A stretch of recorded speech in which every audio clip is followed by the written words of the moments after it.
mundo mejor. We must not allow our creative protest to degenerate into physical violence. De lo que estoy más orgulloso de esos 6 años es del año de 1968. La historia es nuestra y la There's many ways of promoting peace. Do everything for peace. Kiss for peace or smile for peace. So geht es im Bruch und nichts anderes. Unir nuestras luchas no para cambiar un gobierno, sino para derrocarlo. La policía está utilizando gases lacrimógenos contra el grupo de manifestantes. Today, our fellow citizens, our way of life, our very freedom came under attack in a series of deliberate and deadly terrorist acts. La policía ha vuelto a mostrar su peor cara. ¡Tenemos memoria! Nosotros actuamos por indicación siempre política. A un mes de la ausencia de los 43 muchachos desaparecidos de la normal rural de Ayotzinapa, reclamamos aquí la presencia de los muchachos y pedimos a cielo abierto y en voz alta, regrésenlos.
Bienvenidos, bienvenidas a su programa Diálogos con la Realidad.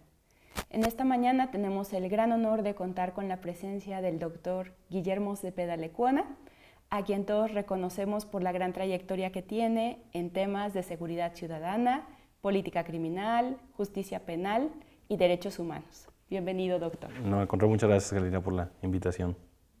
Así es, pues bueno, en este día vamos a platicar sobre temas muy interesantes que tienen que ver con una realidad nacional que nos trastoca.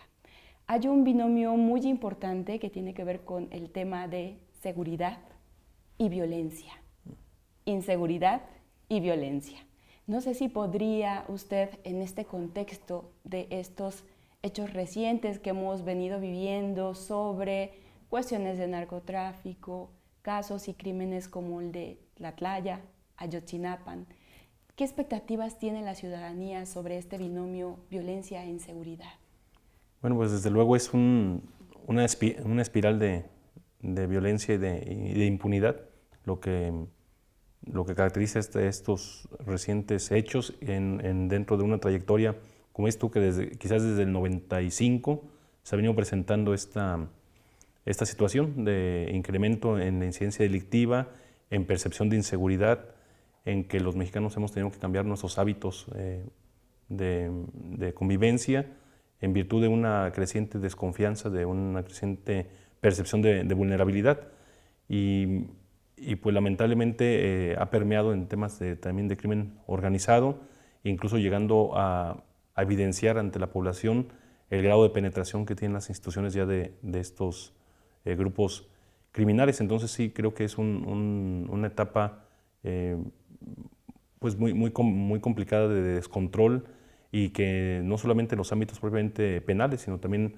las violencias de género, la violencia en las escuelas, la violencia en las familias. Entonces creo que en general una serie de frustraciones sociales y de falta de presencia y de prevención por parte del Estado ha hecho que venga esta espiral creciente de niveles de violencia. Tú bien nos dices ahora que hay un aumento en estas estadísticas que tenemos de criminalidad. Sin embargo, también por otro lado, ¿no? Tenemos algunos autores que nos señalan que en un marco más internacional, como Schuller, lo que está sucediendo no es tanto este aumento de la criminalidad, sino una criminalización efectiva, ¿no? ¿Podríamos también hablar de una criminalización en México? ¿Qué sucede como con esta contraparte criminalidad-criminalización? Pues bueno, en cuanto a sí, esta transformación quizás de lo que la sociedad considera o el Estado legisla como ilícito, pues sí viene una parte de esta frontera que se viene moviendo, pero sí distinguiéndola de propiamente la violencia, pues que es un menoscabo en la integridad patrimonial o física de las personas.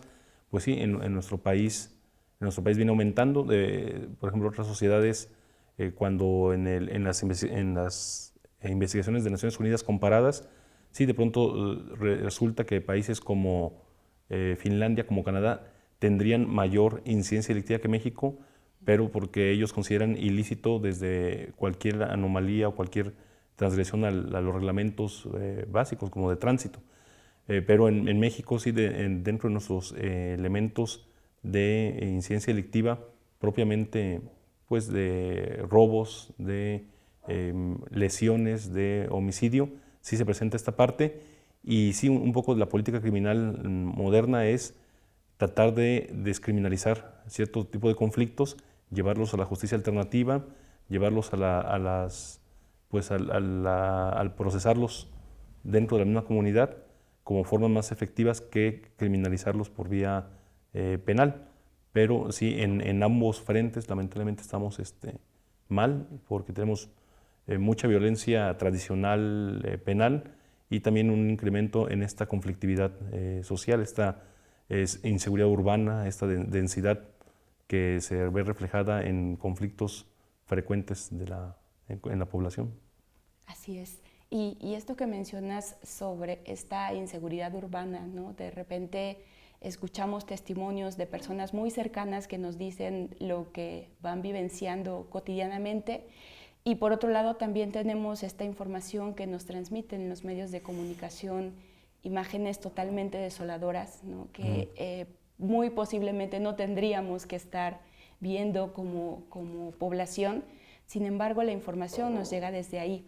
Y quisiera preguntarte algo que tiene que ver con esta política de legalidad o la cultura de legalidad que se estableció con Friedman en el 69, desde donde se empieza a hablar también con todos estos estudios de conocimiento y percepción de la seguridad, ¿no? Los estudios Cole, muy famosos, que tenían que ver con cómo influye precisamente esta percepción ciudadana respecto a estos cambios que tiene que dar o que tienen que dar las instituciones propiamente implicadas en ofrecernos mayor seguridad. Aquí podríamos pensar desde las cuestiones legislativas, ¿no? Que cómo influye. Entonces, si nosotros percibimos esta violencia en carne propia a través de los medios de comunicación, hay un cambio inmediato, tiene efecto todo lo que nosotros estamos viviendo, percibiendo, sea objetivo o subjetivo, respecto a las autoridades que tienen que actuar o no. Sí, definitivamente es una serie de factores que determinan la percepción o la percepción de vulnerabilidad y de inseguridad por otra parte. Con mucha frecuencia en las encuestas, que lamentablemente son nuevas en nuestra sociedad, la primera encuesta de victimización se hizo en 2001, sí. Entonces se ha dado seguimiento a estas variables, pues sí muestran que es una combinación de medios. La principal es la vivencia directa y cercana, es decir, de pronto algunas autoridades dicen cómo es posible que solo el 13% de las personas sean víctimas del delito y el 60% se siente insegura. A las autoridades parece no hacerles mucho sentido esta cifra, pero es evidente que no necesito yo ser víctima para sentirme inseguro cuando sé que a mi vecino lo asaltaron antier, cuando sé que a un hermano le robaron su vehículo. Entonces viene esta parte de lo que nos sucede, de lo que sucede en nuestro entorno cercano y sí mucho de lo que vemos en los medios, más la expectativa del desempeño institucional. Es decir, en México alrededor del 87% de los delitos no se reporta. Y cuando en la encuesta de victimización se le pregunta a las personas por qué no reportan el delito, pues la primera respuesta del 47% es porque no sirve de nada, no va a haber ningún resultado de las investigaciones. Entonces sí se da esta retroalimentación y solo el 8% de la población dice confiar mucho en la policía.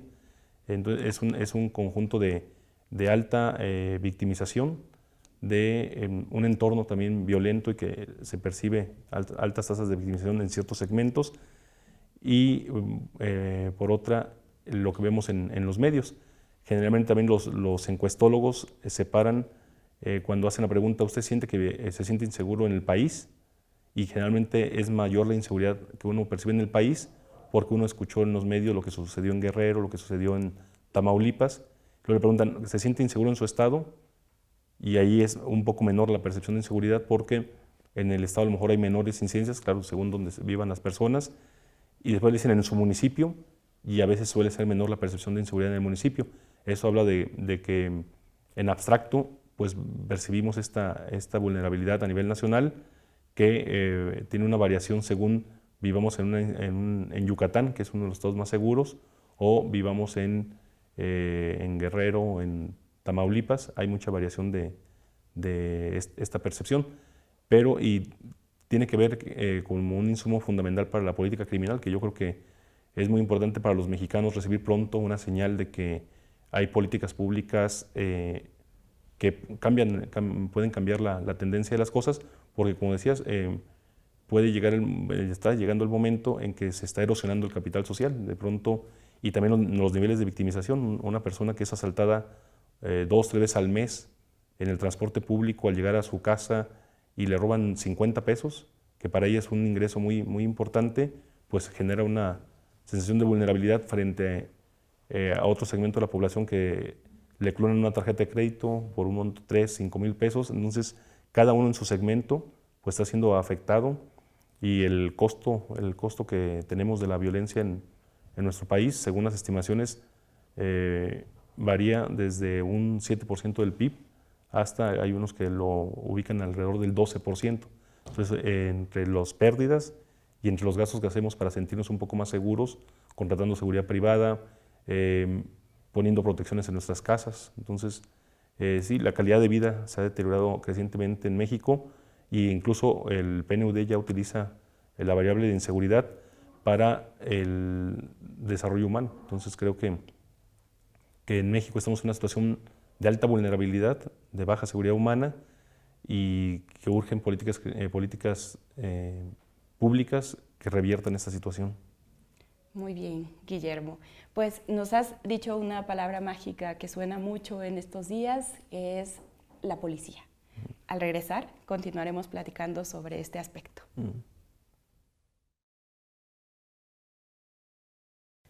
Estamos de vuelta en su programa Diálogos con la Realidad y continuamos platicando con el doctor Guillermo Cepeda Lecuona y nos quedamos en una pregunta muy importante que tiene que ver justamente con esta percepción, imagen y realidad de nuestra policía en México. Guillermo, ¿nos podrías decir qué sucede con la policía en México? Bueno, pues es un tema fundamental. Efectivamente es el primer eslabón del sistema penal. Es muchas veces el primer rostro que ve el ciudadano de parte del Estado. Al policía no solamente se le notifican cuestiones criminales, sino hasta a veces puede ser un canal de inquietudes ciudadanas, ¿no? Desde que no funciona una luminaria, desde que hay un mal servicio público. Entonces debería ser una persona muy cercana. Lamentablemente en nuestro país no se ha podido estrechar esta relación entre la policía y la ciudadanía. Es muy importante porque de todo el sistema penal, el 75% de los servidores públicos que trabajan en el ámbito de la prevención, de la seguridad, de la procuración de justicia, de la impartición de justicia, el sistema penitenciario, el 70-75% son policías uniformados, es decir, son una gran cantidad de personas, alrededor de 350,000, las que en México hacen la labor de seguridad pública, porque hay personas de seguridad privada. Entonces es un eslabón muy importante. Se puede simplificar el diagnóstico de la policía, es que los policías están a tres frentes.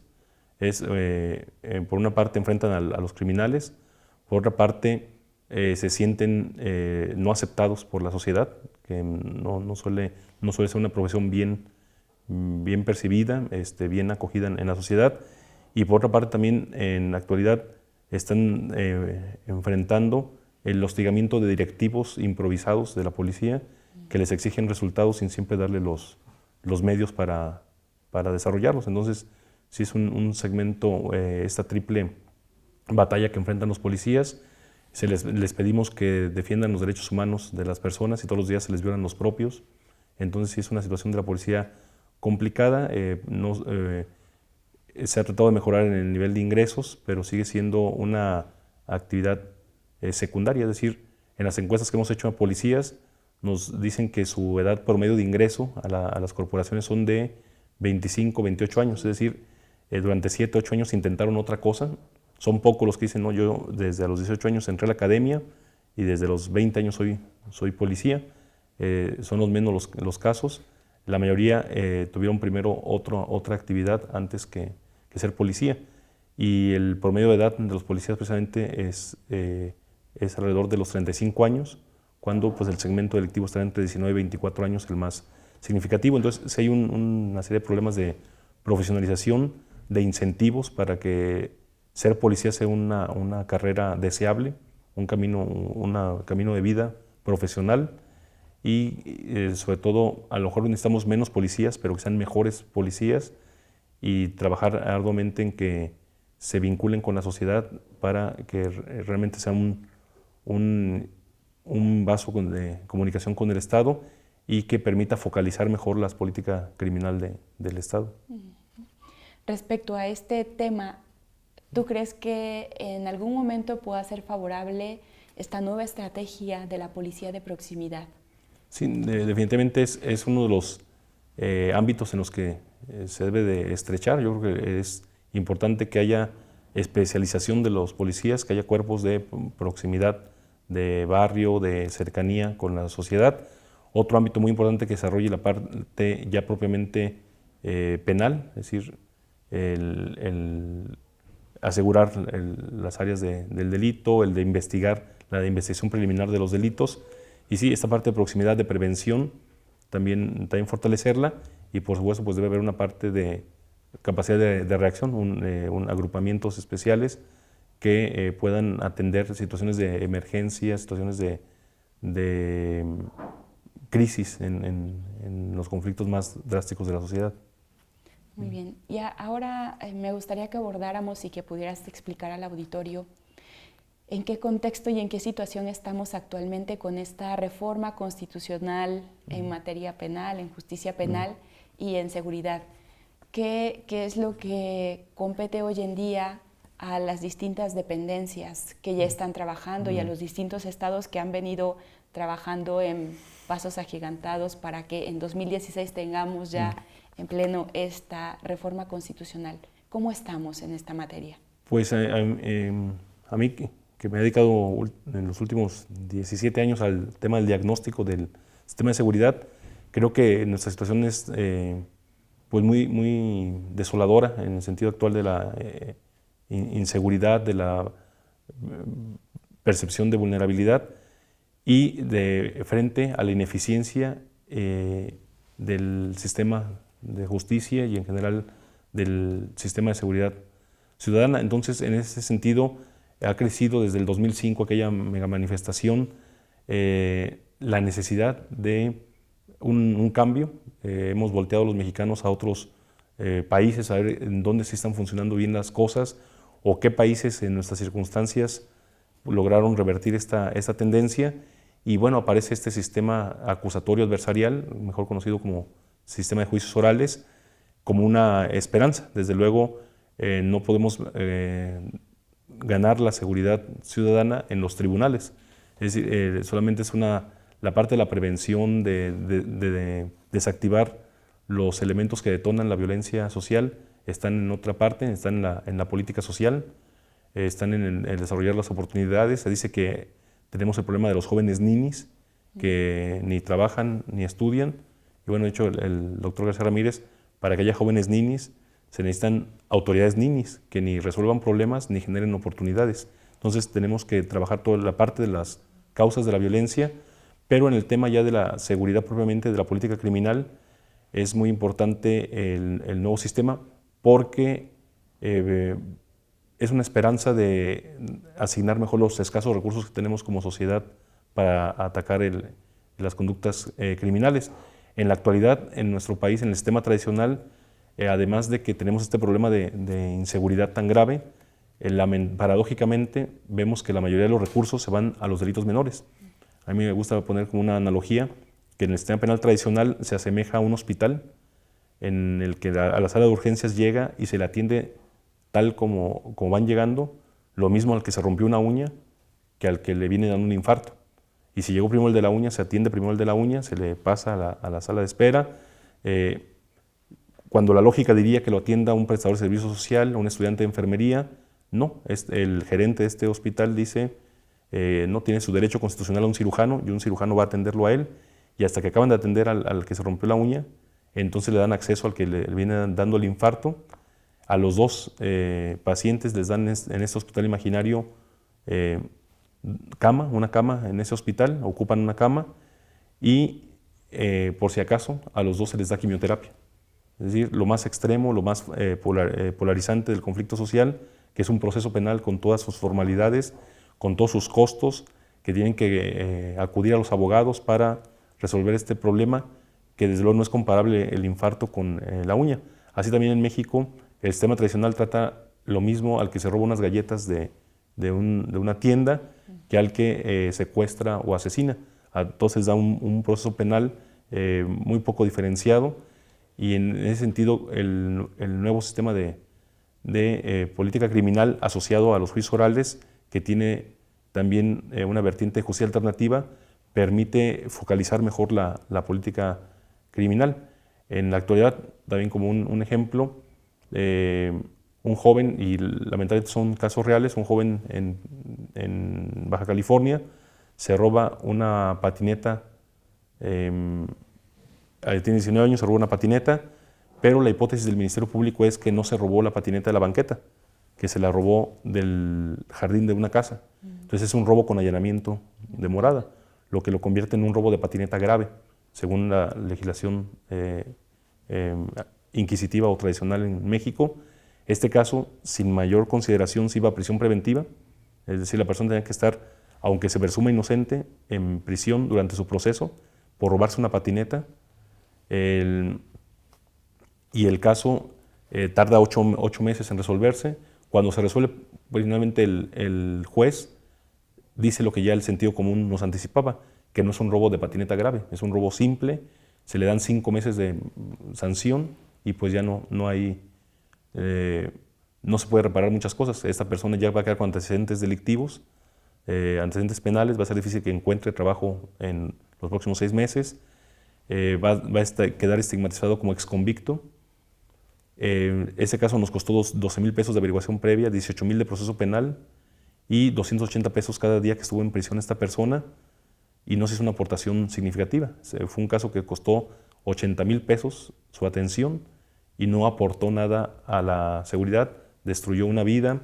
Y el nuevo sistema de justicia penal permite, en primer lugar, que tenga una opción ese joven, que vaya a una instancia de justicia alternativa, que pida una disculpa a las personas que sí se sintieron vulneradas en su domicilio porque él entró a robarse algo, que repare el daño, que reciba una oportunidad, que si se vuelve a equivocar, pues puede enfrentar consecuencias más severas, y esa persona seguramente aprovechará esa oportunidad, quedará desactivada como posible delincuente, y la sociedad podrá canalizar esos 80,000 pesos a casos realmente más complicados. Así es, pues sin duda un tema por demás importante para todo lo que se viene con esta implementación, y al regresar pues hablaremos justamente del mundo de las prisiones en México y de la situación de la prisión preventiva. Continuamos.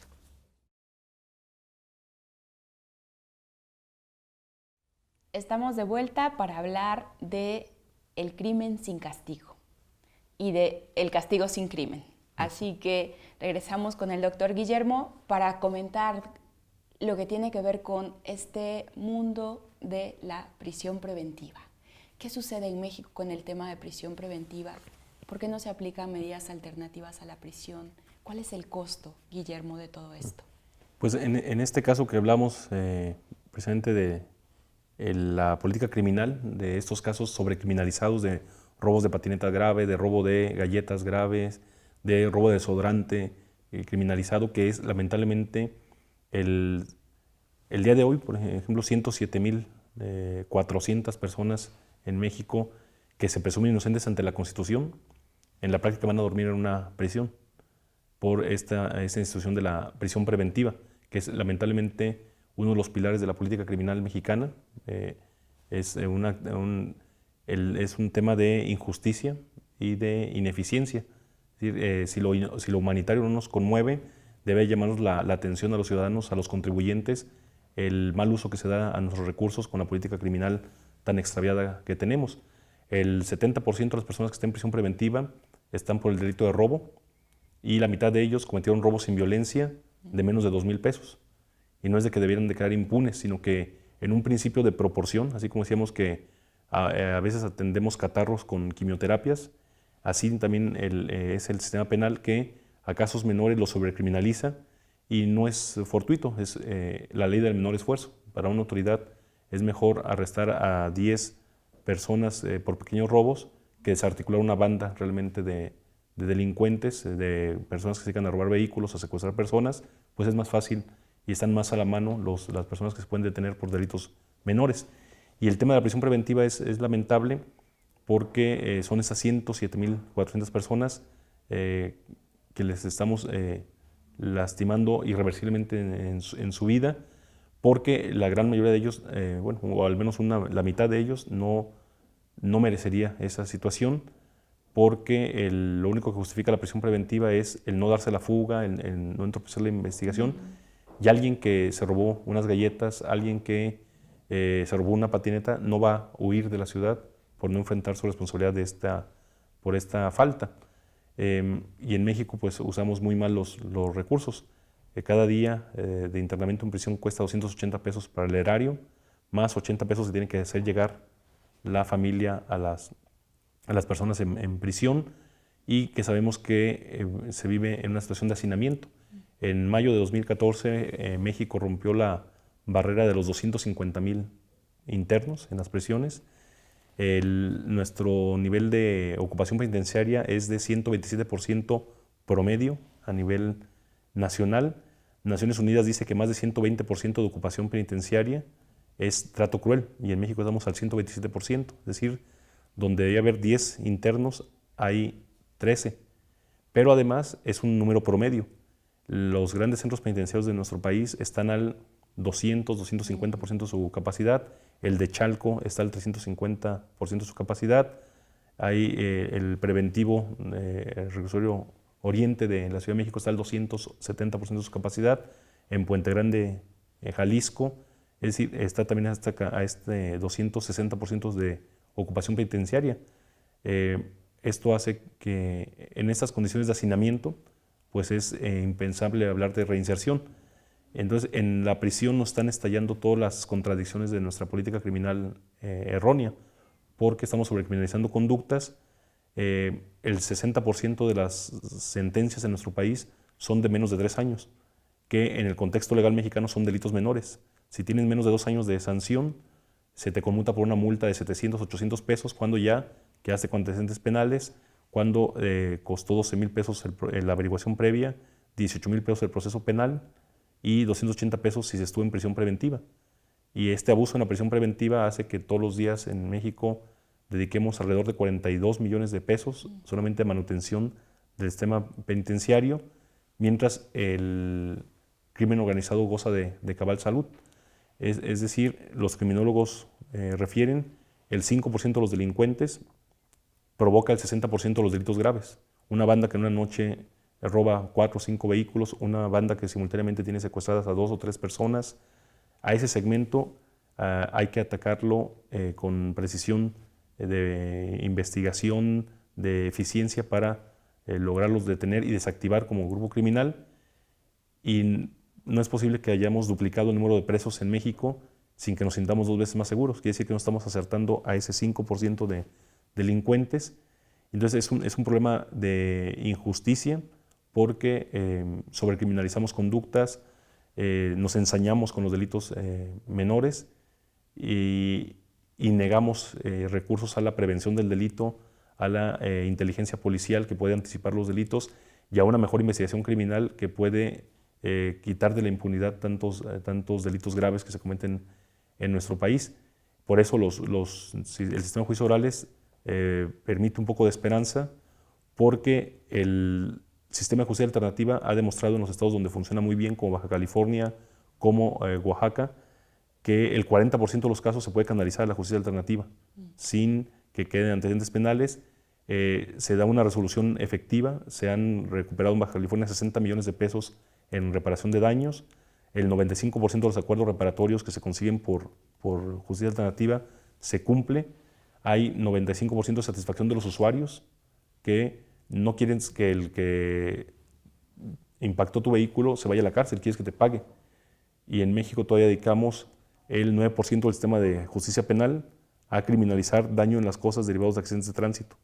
Son alrededor de 1.200 millones de pesos al año los que dedican los estados a perseguir y criminalizar daño en las cosas derivados de accidentes de tránsito. En el nuevo sistema de justicia penal se le dedica 1.700 pesos a la resolución de estos casos y esos casos no llegan ante un juez. Entonces se está descongestionando el sistema de justicia penal y también se está haciendo un poco más racional con la aplicación de la prisión preventiva. Estados como Morelos, como Baja California han disminuido su prisión preventiva gracias a la unidad de medidas cautelares, que es una figura del nuevo sistema. Y a mí me gusta mucho mostrarles a los estados que tienen problemas de hacinamiento penitenciario, como Nayarit, que es lamentablemente líder en esta materia, 240% ocupación penitenciaria promedio en Nayarit, y el Centro Penitenciario Venustiano Carranza de la capital está al 270% de su capacidad. Cuando voy a Nayarit o a Jalisco les digo, Baja California hace 3 años, antes de su reforma penal, estaba donde ustedes están, en el segundo o tercer lugar de ocupación penitenciaria. En solo 2 años de reforma penal pasó al lugar 18 de ocupación penitenciaria, pasó de 190% de ocupación penitenciaria a 108% de ocupación, y no hemos escuchado que se cayera a pedazos el Estado, que se hubiera desbordado la violencia. No, simplemente ahora se reserva la prisión preventiva para las personas realmente que cometieron un delito o que haga presumir que se pueden evadir de la justicia, que hayan cometido alguno de los delitos como homicidio, como secuestro, que son a los que se les debe reservar pues esta figura extrema que es la prisión preventiva. En cambio, el robo de galletas, el robo de desodorante, el robo de patineta, ya no se sobrecriminaliza, ya no llega a un juez penal y por lo tanto tampoco experimenta la prisión preventiva. Mi estimación es que en los últimos 2 años, los 12 estados que ya aplican el nuevo sistema en algún distrito judicial han evitado que 15,000 personas que en el viejo sistema hubieran padecido la prisión preventiva, las han librado de ello. Entonces, mientras Jalisco sigue al 60% de la prisión preventiva, es decir, 3 de cada 5 internos se presumen inocentes pero están en la cárcel, todavía no tienen una sentencia.